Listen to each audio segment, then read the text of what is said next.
और अभी आपको बताएं, कतर के दारुल हुकूमत दोहा में धमाका। गैर मुल्की खबर एजेंसी ने बताया है कि कतर के दारुल हुकूमत दोहा में धमाका हुआ है। इससे पहले शाम में भी अमरीकी फौजी अड्डे पर धमाका किया गया है और अब सुनने में आ रहा है कतर के दारुल हुकूमत दोहा में धमाका हुआ है। गैर मुल्की खबर एजेंसी के मुताबिक ईरान ने अमरीकी अड्डों पर मिसाइल दागे हैं। ये इत्तलात मौसूल हो रही हैं। कतर में भी अमरीका के फौजी अड्डे हैं तो यहाँ पर धमाके की आवाज़ सुनी गई है और कुछ देर पहले मिलने वाली इत्तलात के मुताबिक ये मिसाइल हमला है। मिसाइल दागे गए हैं ईरान की जानिब से। अमरीकी अड्डों पर ईरान ने ये हमला किया है और कुछ देर पहले मिलने वाली इत्तलात के मुताबिक ये धमाके की आवाज़ें सुनी गई हैं। आपको बताते चलें कि कतर के दारुल हुकूमत दोहा में धमाका हुआ है। गैर मुल्की खबर एजेंसी के मुताबिक ईरान ने अमरीकी अड्डों पर मिसाइल दाग दिए। चंद रोज़ कबल अमरीका ने ईरान पर हमला किया, उनकी फ़ौजी जौहरी तनसीबात पर हमला किया और अब ईरान ने बदला लेना शुरू कर दिया है। जहाँ जहाँ अमरीकी फ़ौजी अड्डे हैं वहाँ ईरान जो है वो हमला कर रहा है। इससे पहले शाम में देखा गया कि शाम के अमरीकी फ़ौजी अड्डे पर हमला किया गया और अब सुनने में आ रहा है कतर के दारुल हुकूमत मिसाइल दाग दिए हैं। इब्तदाई तौर पर 6 मिसाइल बताए जाते हैं जो ईरान की जानिब से दागे गए हैं। खबरसां एजेंसी ये आगाह कर रही है 6 मिसाइल, इनसे किस कदर नुकसान हुआ और कौन सी जगह निशाना थी ये इत्तलात भी आप तक पहुँचाएंगे। कतर का दारुल हुकूमत दोहा है जहां पर यह धमाका हुआ है और 6 मिसाइलों से हमला किया गया है। फौजी अड्डे बताए जाते हैं अमेरिका के, उन पर यह अटैक किया गया, उन पर यह हमला किया गया है और इब्तदाई तौर पर ये मिसाइल 6 बताए जाते हैं। 6 की तादाद में मिसाइल दागे गए हैं, फायर किए गए हैं ईरान की जानिब से और अमेरिका के फौजी अड्डे को निशाना बनाया गया है। बिल्कुल, अमेरिका के फौजी अड्डों को अब ईरान जो है वो निशाना बना रहा है। ईरान ने अमेरिकी अड्डों पर 6 मिसाइल दागे हैं। कतर के दारुल हुकूमत दोहा में यह धमाका हुआ है। गैर मुल्की खबर एजेंसी के मुताबिक ईरान ने अमेरिकी अड्डों पर मिसाइल दाग दिए हैं। आपको बताते चलें कि इससे कुछ देर कबल जो है शाम में भी ईरान ने जो है वो अमेरिकी फ़ौजी अड्डों पर हमला किया है और अब कतर में भी ये सुनने में आ रहा है कि कतर के दारुल हुकूमत दोहा में धमाका हुआ है और ईरान ने अमेरिकी अड्डों पर 6 मिसाइल दागे हैं। अल-अदीद एयर बेस बताई जाती है जहां पर बैलिस्टिक मिसाइल से हमला किया गया है। 6 मिसाइल दागे गए हैं। बैलिस्टिक मिसाइल जो इससे पहले इसराइल पर भी दागे हैं ईरान ने और अब कतर में जो अमरीकी फौजी अड्डे हैं उन्हें निशाना बनाया है ईरान ने। यह जवाबी कार्रवाई जिसका ऐलान खुद ईरान की हुकूमत कर चुकी है, ईरान के आर्मी चीफ कर चुके हैं, तो अब उसकी नतीजे में ये ईरान ने हमला किया है। अल-अदीद एयरबेस बताई जाती है जिस पर बैलिस्टिक मिसाइलों से हमला किया गया है। 6 मिसाइल बताए जाते हैं जो फायर किए हैं, जो मिसाइल अटैक किया है ईरान ने और अमरीकी फौजी अड्डों को निशाना बनाया है। किस कदर नुकसान हुआ ये भी इत्तलात आप तक पहुँचाएंगे। ये कतर है, कतर का दारुल हुकूमत दोहा जहाँ पर ये अटैक हुआ है। बिल्कुल, जिस तरह ईरान ने कहा कि शुरू अमेरिका ने किया है और ख़त्म हम करेंगे, अब सुनने में आ रहा है कतर के दारुल हुकूमत दोहा में धमाका हुआ है। गैर मुल्की खबर एजेंसी के मुताबिक ईरान ने अमरीकी अड्डों पर मिसाइल दाग दिए। अल-अदीद एयरबेस पर बैलिस्टिक मिसाइल से हमला किया गया है और ईरान ने अमरीकी अड्डों पर 6 मिसाइल दागे हैं। कल जो था गुज़श्ता रोज़ देखने में आया था कि अमेरिका ने ईरान की जौहरी तनसीबात पर जो है वो हमला किया और उसके बाद ईरान की जानिब से बयान सामने आया कि अमेरिका ने शुरू किया तो ख़त्म हम करेंगे। और इससे कुछ देर कबल शाम में भी अमेरिकी फ़ौजी अड्डों पर ईरान ने जो है वो हमला किया है और अब सुनने में आ रहा है कि कतर के दारुल हुकूमत दोहा में भी जो है वो ईरान की जानिब से अमेरिकी अड्डों पर 6 मिसाइल दागे गए हैं। कतर के दारुल हुकूमत दोहा में धमाका। कुछ देर पहले मिलने वाले इत्तलात के मुताबिक यहाँ अमेरिका के जो फौजी अड्डे हैं उन्हें निशाना बनाया गया है ईरान की जानिब से, जिसने अपना बदला लेने का ऐलान किया था और अमेरिका जो कि इस जंग में बराह रास्त शामिल हो गया, शरीक हो गया ईरान पर हमला करने के बाद, तो ईरान ने जवाबी कार्रवाई का ऐलान कर रखा था और उसी के सिलसिले में अब इससे पहले शाम में हमला हुआ और अभी कतर के दारुल हुकूमत दोहा में अमेरिका के फौजी अड्डों को निशाना बनाया गया है। तो यूं ये दायरा जंग का अब बढ़ता जा रहा है।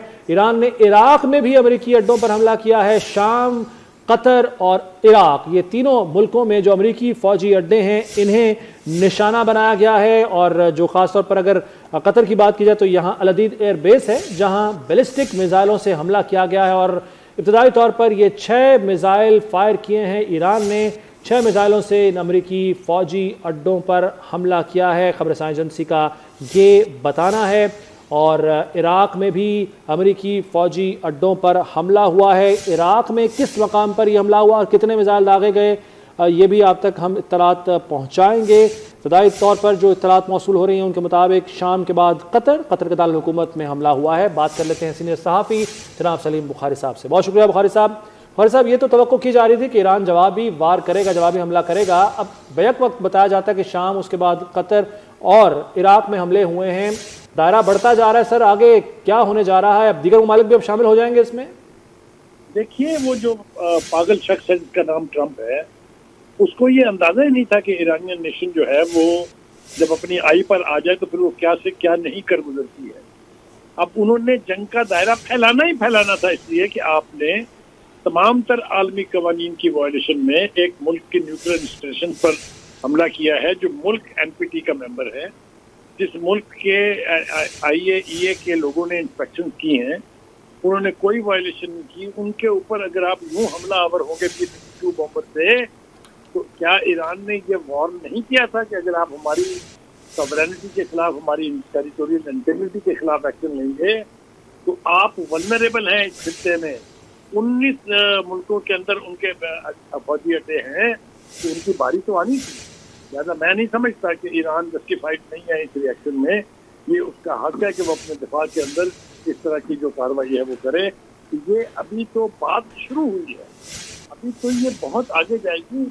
अमेरिका जो है वो सारी दुनिया में वल्नरेबल है, उसके लोग, उसके असासे हर जगह हैं, हर जगह हमले होंगे उनके ऊपर। इसलिए तो जिस तरीके से आपने एक ज़ायनिस्ट माइंडसेट से नेतन्याहू की ख्वाहिश पर एक मुल्क की सॉवरेनिटी को इन्फ्रिंज किया है, उसके खिलाफ आपने ताकतवर बम इस्तेमाल किया, तो फिर आप कैसे चैन से सो सकते हैं? जी बुखारी साहब, इतने बहुत से महाजों पर क्या ईरान इकट्ठे हमले कर सकेगा, लड़ सकेगा? क्योंकि इससे पहले इसराइल पर अटैक कर रहा है, मिसाइल फायर कर रहा है और सैकड़ों की तादाद में मिसाइल वहां पर दागे गए हैं।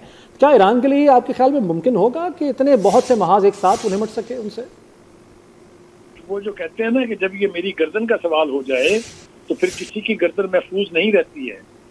आपने ईरान के ऊपर हमला किया, आपने नेतन्याहू को हर तरह की इमदाद फराहम की, उसको असले से लादा, जो इंसानी जानों से खिलवाड़ कर रहा है। गजा में उसने क्या किया, लाखों की तादाद में लोगों को अपहज किया और हजारों की तादाद में लोग जो है वो जान से गए। ये सब कुछ कौन से कानून के तहत की था जो हम इस वक्त कानून को याद करें? तो जिस तरह की वायलेशन अमेरिका ने की है उसका नतीजा तो उनको भुगतना पड़ेगा। और इस वक्त ये ट्रंप जो है अपनी कौम का दुश्मन है, इसने अपनी कौम के फौजियों को वल्नरेबल करार दिया है और इसी वजह से अब ईरान की जद में है वो। जैसा मैंने कहा कि जब अमेरिका ने ना ये कि अपनी कांग्रेस से पूछा, ना ये कि सिक्योरिटी काउंसिल को इतला दी और आप किसी मुल्क के ऊपर चढ़ दौड़े, तो अब आपकी इतनी बारी है, भुगतिए इसको और भुगतना पड़ेगा। सर जो ऐलान करके ये कतई कलामी के लिए माजरे, लेकिन जो ऐलान करके इलेक्शन लड़के आया था कि जी मैं तमाम जंगें खत्म करवाऊंगा, उसके बरक्स ये काम कर रहा है सारे, और खुद अमेरिका में भी आवाजें उठ रही हैं। आप समझते हैं कि मुआवजा हो सकता, मुआवजे की अब तो राह हमवार होती जा रही है इस तरह के फेल के बाद? देखिए, गुजारिश ये है कि जो कुछ उन्होंने किया था बहुत सोचा तो गया होगा इसके ऊपर ना कि इसके क्या रद्द-ए-अमल हो सकता है। ये हो सकता है कि उन्होंने ईरान को अंडरमाइन किया हो कि शायद वो इतना बड़ा जख्म खाने के बाद